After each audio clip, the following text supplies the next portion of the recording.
समझ रहे हो आप मैं क्या कह रहा हूं? इसका ईसाइयत से आपका नाम जॉन, थॉमस, ये क्या जो भी है उससे कोई लेना देना नहीं है. This has nothing to do with the religion of Christianity, no matter what your name is. अगर नए सिरे से जन्मे हो तो नाम राम, कृष्ण, मोहन, सुरेश, अंकित, सामर्थ जो भी हो सब जाएंगे. If you are born again, no matter what your name is, you will go to heaven. आज लोग हम पे आरोप लगाते हैं, तुम्हारा नाम क्या है, ये तुम्हारा नाम कैसे हो सकता है ऐसे. अरे भैया यही नाम है, यही है और इसी नाम से स्वर्ग में प्रवेश करेंगे. Some people put an allegation. What is your name? And नाम बदलने की जरूरत नहीं है. you don't have to change your ऐसा name. नहीं है कि आप स्वर्ग में जा रहे हो, स्वर्गदूत कहता है मन तो मेरा बहुत था The angel won't say, I really wanted to let कि you मैं in, दरवाजा खोल दूं, that I would open the door. मगर तेरा नाम सही नहीं है. But your name is not right. No, no, no. Are you getting what I'm saying? It's not about the name. मुद्दा नाम का नहीं है. It's about are you born again? सवाल यह है क्या आपने नया जन्म पाया. So हर कोई व्यक्ति जो इस पृथ्वी में आया उसने क्या किया, मांस और लहू से जन्म लिया. पहले आदम से जन्म लिया, मिट्टी से जन्म लिया, इसीलिए मिट्टी बना. Everyone that is on the earth was born first from flesh and blood, from the first Adam, so he became dust. यीशु ने उसको उत्तर दिया, मैं तुझसे सच सच कहता हूं कि यदि कोई नए सिरे से ना जन्मे तो परमेश्वर का राज्य नहीं देख सकता. जो नए सिरे से नहीं जन्मता वो धर्म में होता है, जो नए सिरे से जन्म ले लेता है वो परमेश्वर के राज्य को देखने लग जाता है. Jesus said, unless you are born again, you cannot see the kingdom of God. One who is not born again is in religion, but one who is born again starts to see the kingdom of God. इसीलिए मैंने आपको कहा था इस रिश्ते को धर्म लगाना या धर्म टैग करना ये इंसल्ट है. This is why I had said to call this relationship a religion is an insult. हम किसी धर्म में नहीं हैं, हम परमेश्वर के राज्य में हैं. We are not in any religion, we are in the kingdom of God. Okay? क्योंकि यीशु ने कहा जो शरीर से जन्मा वो शारीरिक है और जो आत्मा से जन्मा वो आत्मिक है. Because Jesus said he who is born of the flesh is flesh, he who is born of the spirit is spirit. जिस दिन आपका हैप्पी बर्थडे है, बर्थडे है मतलब वो आपका शरीर का जन्म है. The day you were born is your physical birth. जिस दिन आप मसीह में आए आपने आत्मा से जन्म लिया. The day you receive the Lord Jesus is when you were born in the spirit. तो कितने जन्म है आपके? How many births do you have? 2. 2 births. ये पुनर्जन्म नहीं है. It's not क्योंकि जो reincarnation. पुनर्जन्म कह रहे हैं वो मर के फिर मिट्टी से ही आएंगे, फिर शरीर से पैदा होंगे. हम अब शरीर से पैदा होने की बात नहीं कर रहे, हम कह रहे हैं अब हमने आत्मा से जन्म लिया है. Those who are talking about reincarnation, they are talking about again being born from dust. Now we have taken a new birth, a born again Okay, hear this. experience. Jesus is not talking about getting born again from the same source. That is reincarnation. Reincarnation means getting another birth from the same source. यीशु दोबारा से पैदा होने की बात नहीं कर रहे, एक ही सोर्स से दोबारा पैदा होने पुनर्जीवन की की बात नहीं कर रहा. हाँ पुनर्जीवन कहते हैं ना? नहीं, पुनर्जीवन कहते हैं क्या? नहीं पता आपको? लोग इंडिया में ही रहते हैं. So Yeshu Masih is not talking about reincarnation, क्योंकि reincarnation की जो थ्योरी है उसमें आप दोबारा जो जन्म लोगे फिर मांस से लोगे, फिर शरीर से लोगे. Jesus is not talking about reincarnation because in reincarnation again you are born from the flesh. यीशु बात कर रहा है अब एक अलग स्रोत से जन्म लेने की, आत्मा से जन्म लेने की. Jesus is talking about being born again from a different source, from the spirit. ये जो शब्द है born again, put the word again, this word is anothen. Anothen. The word born again या नया जन्म पाना ये anothen शब्द है. It means born from above. इसका अर्थ है ऊपर से जन्म लेना. क्या लिखा है? From above. ऊपर से. From the first. पहले से. पहला और अंतिम मैं हूं. I am the first and the last. जब आप मसीह में आए तो आपने उस पहले से जन्म लिया. आपने ऊपर से जन्म लिया. When you came to Christ, you got born again from above.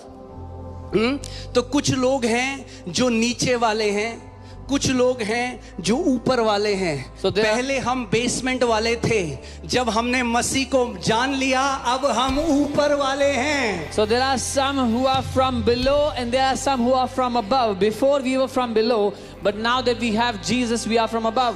I'm about to tell you something, it will blow your mind, you will love it. मैं कुछ बताने वाला, आप हैरान हो जाएंगे। तैयार हो जाओ, ओके? सो दैट ये डर आज के बाद हमेशा खत्म हो जाएगा कि मैं जा रहा हूं स्वर्ग नहीं जा रहा, हे प्रभु अंतिम सांस में मुझे भूल ना जाना। So that this fear will leave you whether I'm going to heaven or not. क्योंकि सुसमाचार नहीं जानते इसलिए लोग ऐसी बातें करते। Because people don't know the gospel, so they talk like this. Many people think they are trying to become the better version of old Adam. कई लोगों को लगता है कि वो पुराने आदम का एक बेहतर वर्जन बन रहे हैं बस। वो धर्म है। That is religion. अगर पुराना आदम बेटर बन सकता, If the old Adam could have become better, तो परमेश्वर को आखिरी आदम भेजने की जरूरत ही नहीं पड़ती। then God had no need to send the last Adam. Hear this, I'm about to say something. Every religion is dealing with first Adam. हर एक धर्म उस पहले आदम को ठीक करने की कोशिश कर रहा है। Did you get it? Every religion is trying to fix the first Adam. हर एक धर्म उस पहले आदम को ठीक करने का प्रयास कर रहा है। Jesus came to establish a new race. यीशु एक नई प्रजाति को रखने आया, उसको पैदा करने आया। ठीक है, समझ आ रहा है आपको? So this anathema means ऊपर से जन्म लेना। कहां से जन्म लेना? जब हमने शरीर से जन्म लिया तो हमने नीचे से जन्म लिया, हम एक नीचा जीवन देख रहे थे। We were experiencing a low life. When we got born again from above, now we can experience a high life. Anathema means to be born from above. When we were born from below, we were living a life that is below. Now that we are born from above, we experience a life that is above. Clear हो गया? अब वापस आओ उसी में। 1 Corinthians 15:48 to 49। O gospel इतना glorious है, मैं सोच लो आज बाइबल कॉलेज है, ठीक है, रात तक चलें। Come on. आमीन। $1 million टीचिंग दे रहा हूं मैं आपको। I'm giving you $1 million teaching today. Okay, $1 trillion, क्योंकि ये सच अगर पता लग गया शैतान छू नहीं पाएगा आपको। Because if you learn this truth, the devil will not be able to touch you. Okay, सुनो, जैसा वो मिट्टी का था वैसे ही वे भी हैं जो मिट्टी के हैं। As he was made of dust, so are those who are made of dust. सबसे पहली बात तो आखिरी आदम किसे कहा गया बाइबल में? Who was called the last Adam? Jesus. Jesus. ठीक है, उसके आगे so also are those, and as is the heavenly man, so also are those who are heavenly. जैसे वो स्वर्गीय पुरुष है वैसे ही वे भी हैं जो स्वर्गीय हैं। कैसे हैं हम? कैसे हैं हम? वैसे हैं जैसे वो स्वर्गीय है। We are as he is heavenly.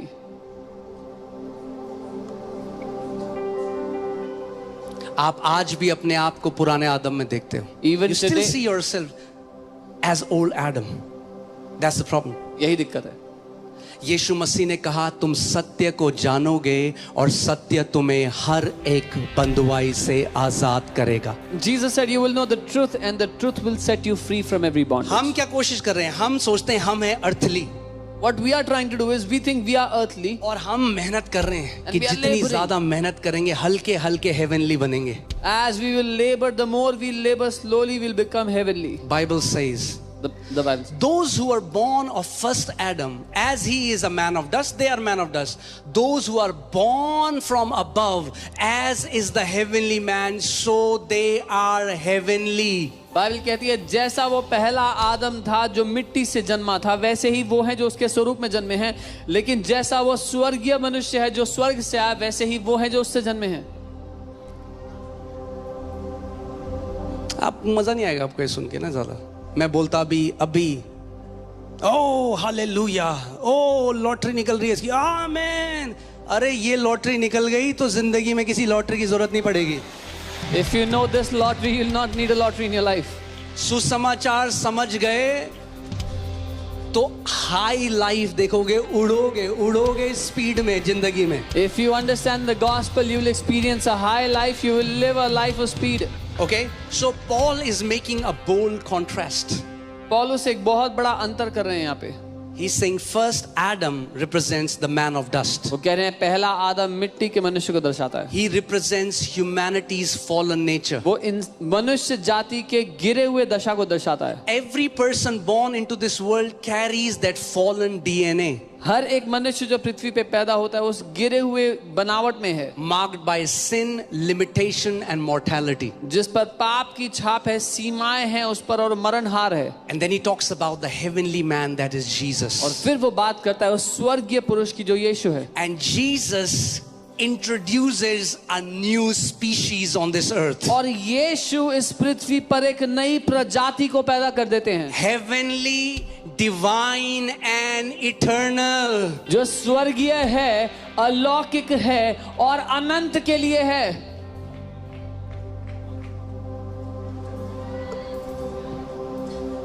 ये जीवन है मिट्टी का पुतला नहीं, ये जीवन है स्वर्ग का टुकड़ा। This life is a piece of heaven on the earth.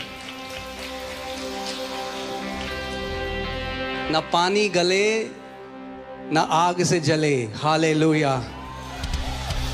केवल आगे बढ़े, hallelujah. Amen. So now we represent the heavenly man. अब हम उस स्वर्गीय मनुष्य के